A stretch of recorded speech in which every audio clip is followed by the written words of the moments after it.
How's it going, everybody? Welcome to OP Entertainment. I'm Omar Darwish. And I'm Pratik Cherian. And this is our review of Spider-Man Brand New Day.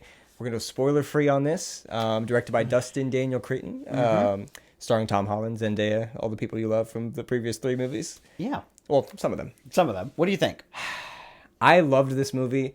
I've also loved pretty much every Spider-Man project that's come out since the beginning. I think that if you're a big fan of Spider-Man, you're going to love this movie. I think this works best as a Spider-Man movie. I think it gets bogged down by the MCU-ness of it all. Some plot lines and, just concepts that are introduced that aren't really fleshed out as much as they could be or dropped altogether.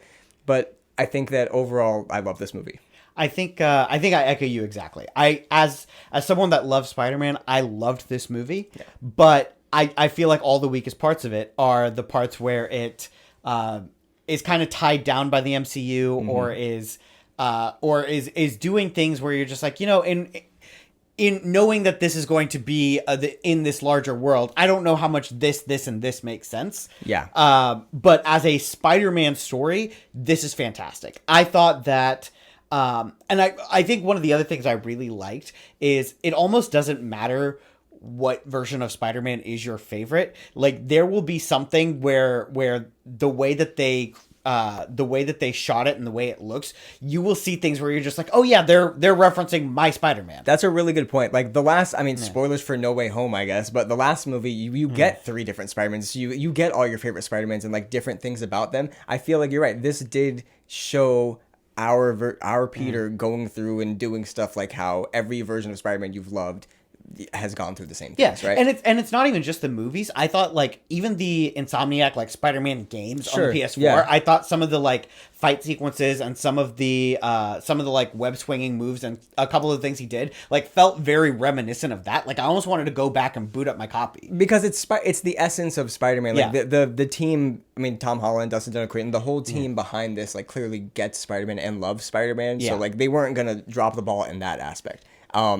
And it's not like this movie technically is stunning too. It's beautifully shot. The score, this is my favorite Spider-Man score since Hans Zimmer did Amazing Spider-Man 2, was it? So yeah, I was blown away on a technical aspect from this movie.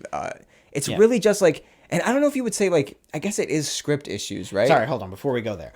I just want to gush a little bit more. Go ahead. Not only is it the way it sounds and the way it's shot, like just the action itself, the web swinging itself, like it's also it's like not... my biggest complaint about it is I want more of it. Like I feel like I didn't get enough. Yeah. But I just thought the way that the camera follows him around as he's fighting, as he's moving, just the way the web swinging just feels so dynamic. Again, hats off to all of those things. After every fight scene and like web swinging sequence, I thought to myself, yeah, you're right. Like, oh, I want more of that. But I thought to myself, oh, I'm just going to see this again. And like, I'm so glad that I have this. Yeah. Like, I'm glad that this movie exists. And like, I have all these sequences. Like, it felt like the physics of how Spider-Man moves, like, works better. Maybe that's because I've been playing the games ever since I was a kid, or like even the Insomniac games. Like someone clearly spent hours like playing these games or like thinking about the physics of how someone like Spider-Man would move. This is very nerdy stuff we're talking about here, but I loved it. It's very nerdy stuff, but I think it's stuff that when you see the finished product, even if you're not thinking of it in that way, I think anyone with eyes is going to look at this and be like, "Oh, this just looks better." For sure. Yeah. The shadows, the lighting, the contrast, the everything about like the color palette of this movie. His suit looks and feels real. Like yes. His accent felt more New York. This felt like the most like city Tom Holland has ever like. He felt like he was in America now. Like, let's go with Tom Holland. You've historically not always been the biggest fan of his Spider-Man portrayal. Listen, I just feel like he's been. Yeah.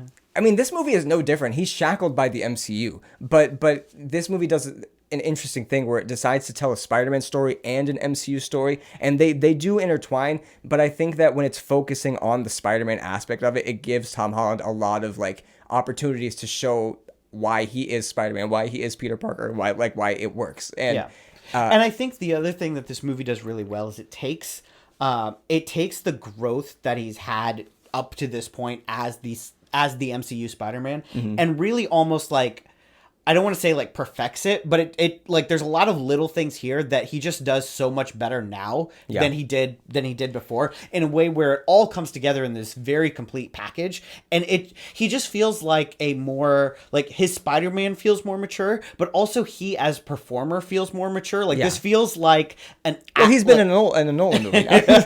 Yeah, he knows what he's doing now. He knows how to act. No, but it just, again, I thought his performance, like I like him in movies, but I thought this was a clear like step above what he's been doing. All the emotional beats you need to feel. Like I felt so bad for him when I needed to feel bad for him. I was happy when I needed, which is not much, but I was happy for him when I needed to feel happy for him. I love Tom Holland, and I think that now we said this after like the last one. Like now he can finally do a Spider-Man movie. I think now he did get to do like half of a Spider-Man movie, but like I said, we got to get into the gripes, right? All right. Okay. I just think this movie is too worried about being an MCU movie, and also not worried about being an MCU movie enough, where it's like just setting up all these, like I have so many more questions now not related to Spider-Man, and that's infuriating to me. Like this should be more about Spider-Man. And yeah, I don't know, like, and I think the other thing is, and why it feels so much more pronounced is because I think the thing that a lot of people complained about in the previous trilogy of like bringing in like Nick Fury, bringing in Iron Man, like these kind of like mentor figures, is here the characters that they bring in Punisher and Hulk.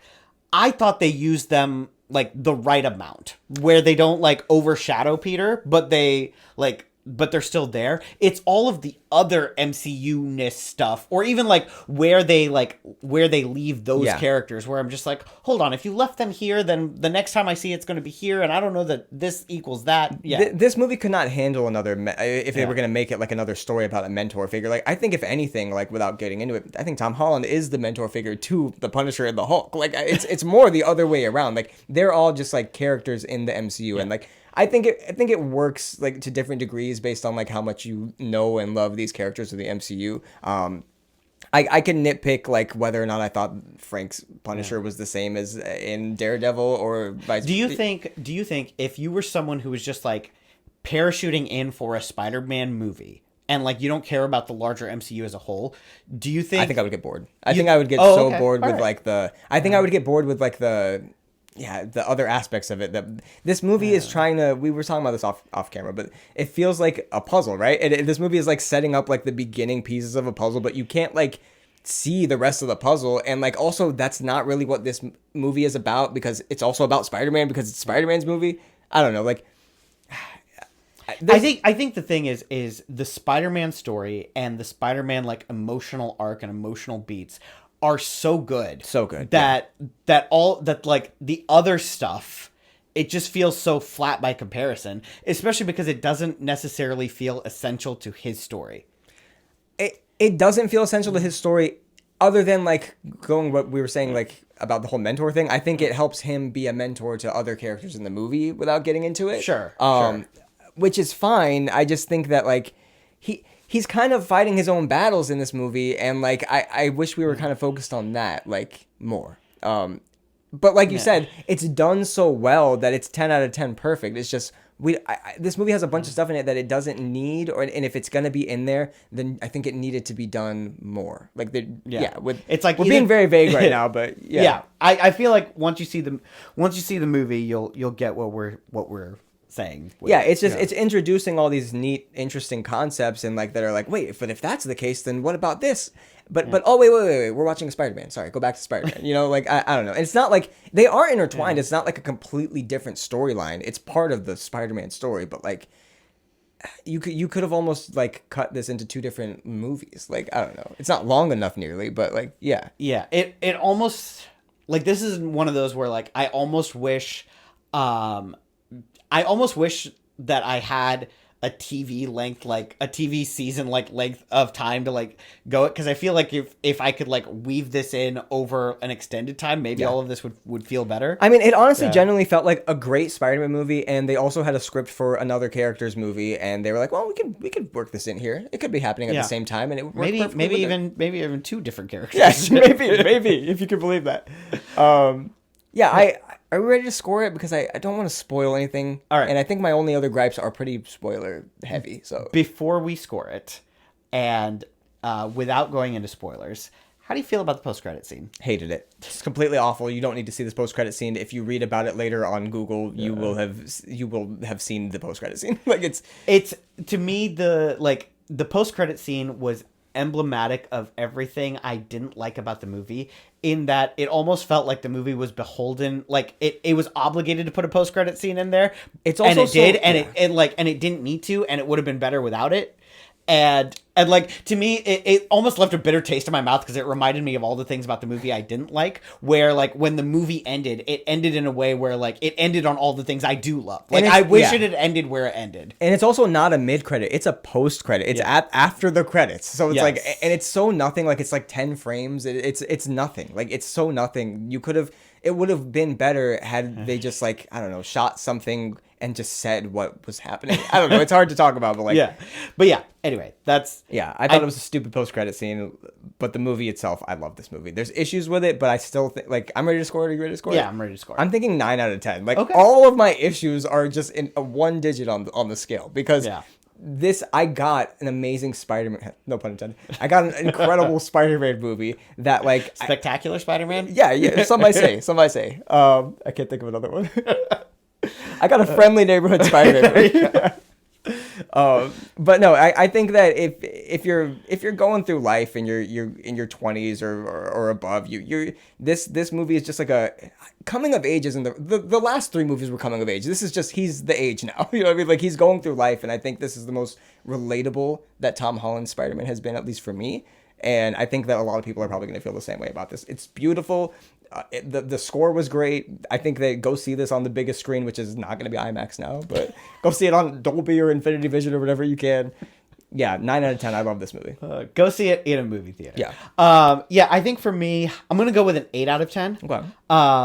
Like I said, the Spider-Man parts of this I really loved. I also, we didn't really talk about this, but I love the way that the movie like directly flashes back to scenes from the earlier movies, and I love like it's tasteful. It's very tasteful. I think in worse hands that could have come off as like cheesy or clip showy, and here I thought it just worked to punctuate the emotional beats. Yeah. In a way that I thought it was great. Especially not to cut you off, especially because this is a different director, and it's almost like this director like paying homage to what the previous director did. Like, you know what, old director, you did really good with that. Let's remind them. Like, and it was done very well. You're right. I like that. I like that a lot.